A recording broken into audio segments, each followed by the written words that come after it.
Students, आज हम second method of redemption discuss करेंगे।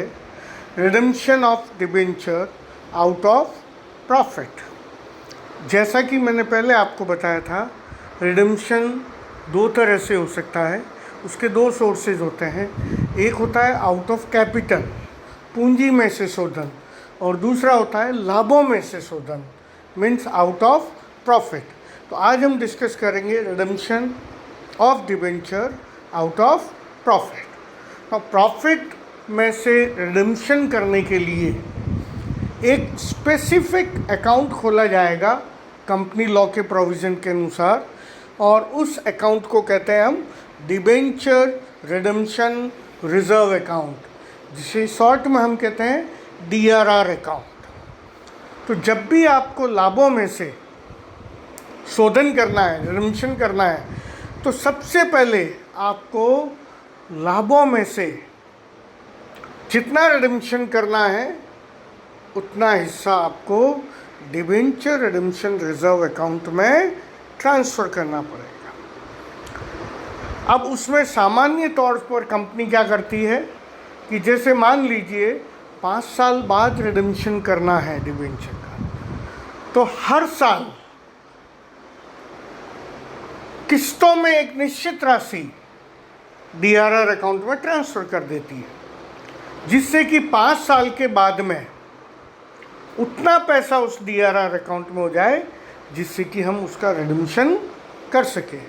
तो सबसे पहले तो कंपनी हर साल एक निश्चित राशि लाभों में से DRR अकाउंट में ट्रांसफ़र करेगी।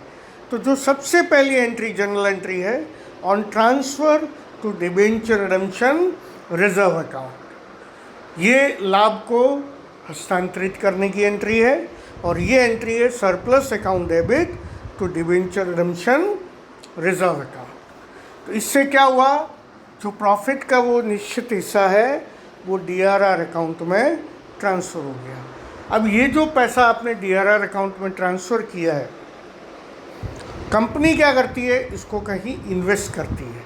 तो जो सेकेंड जनरल एंट्री है वो ऑन इन्वेस्टमेंट। इन्वेस्टमेंट पर एक स्पेसिफिक अकाउंट खुलेगा, डिबेंचर रिडेम्पशन इन्वेस्टमेंट अकाउंट। तो उसके लिए एंट्री क्या होगी, debenture redemption investment account debit to bank. तो इस प्रकार से ये जो पहली दो एंट्रीज है, फर्स्ट टू एंट्रीज, ये हर साल होगी, एवरी ईयर। लाभ को DRR अकाउंट में ट्रांसफ़र करोगे आप, और फिर सेकेंड एंट्री में इन्वेस्टमेंट करोगे। हर साल ये एंट्री होगी अप टू लास्ट ईयर।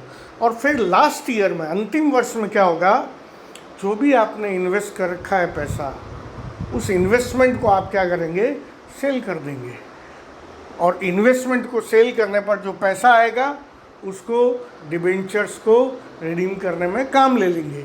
तो जो थर्ड एंट्री है वो लास्ट ईयर होगी ऑन सेल ऑफ इन्वेस्टमेंट, और इन्वेस्टमेंट को सेल करने की entry bank account debit to debenture redemption investment account. तो इस प्रकार से ये इन्वेस्टमेंट सेल हो जाएगा। इससे जो पैसा आएगा उससे डिबेंचर होल्डर्स को पेमेंट कर दिया जाएगा, और डिबेंचर होल्डर को पेमेंट करने की वही नॉर्मल एंट्रीज होगी जो हमने पहले डिस्कस कर रखी है। और लास्ट में फिर डिबेंचर रिडेम्पशन रिजर्व अकाउंट, चूँकि रिडेम्पशन के पर्पस से बनाया था, रिडेम्पशन हो चुका है, तो अब उस अकाउंट की आवश्यकता नहीं है।